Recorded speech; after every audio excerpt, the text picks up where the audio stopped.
Di sini ada hasil dari laporan analisis venture dari kelompok kami.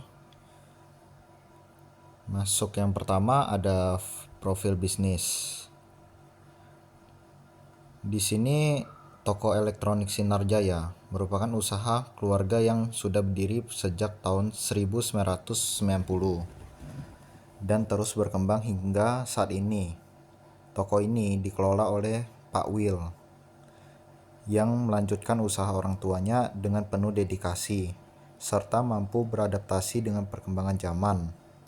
Lokasinya berada di Jalan Hasa Agus Salim, Pontianak yang termasuk area strategis di tengah kota.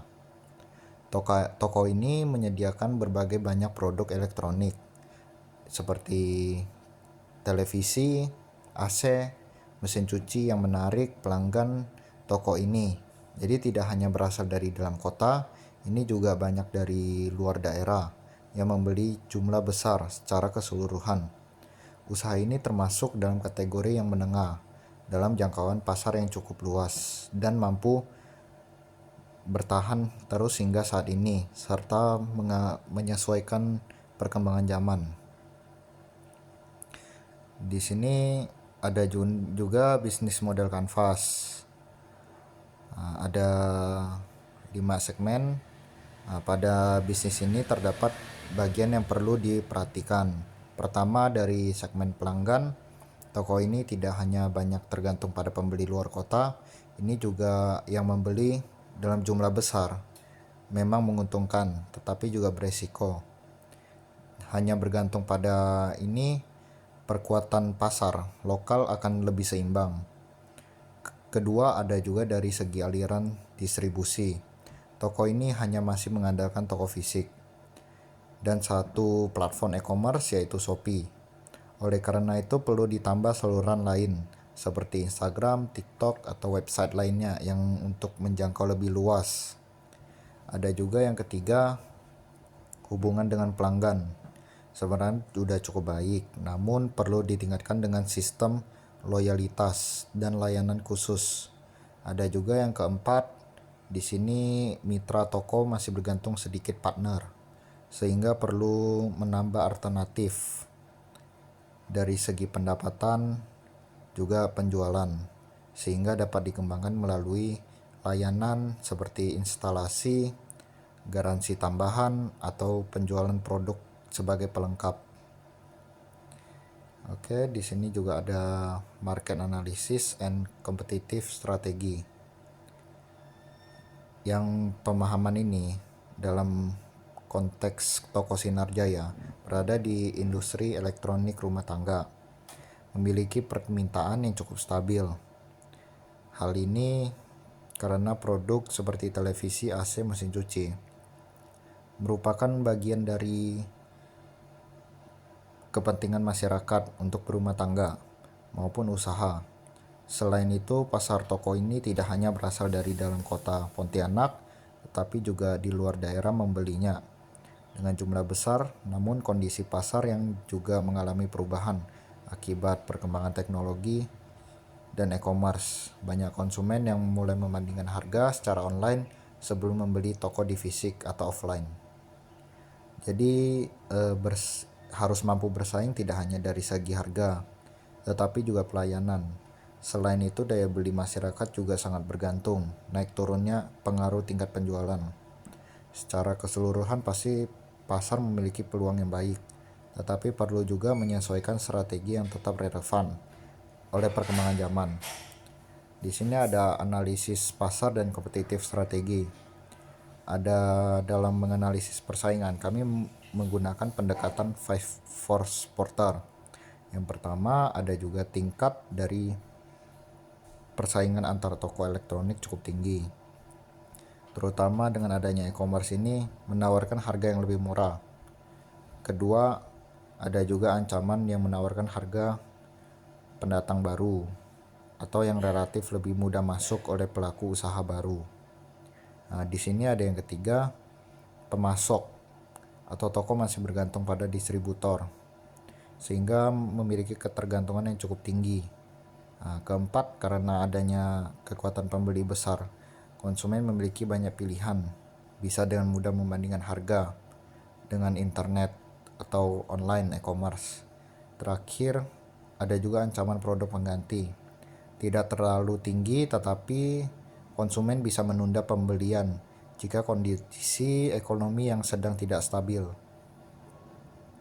Dari analisis ini, berarti toko Sinar Jaya berada dalam persaingan ketat.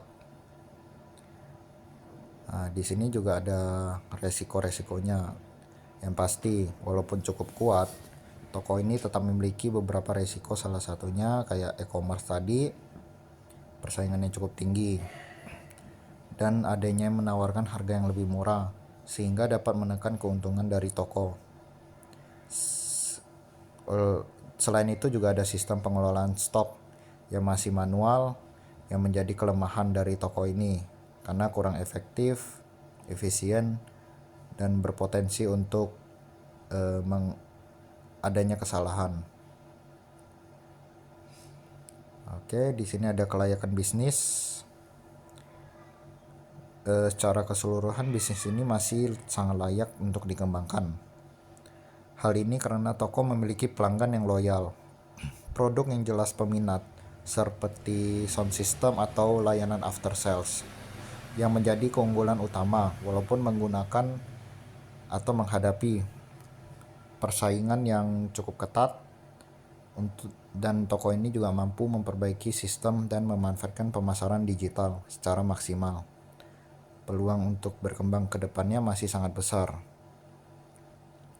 Ada juga produk service analisis.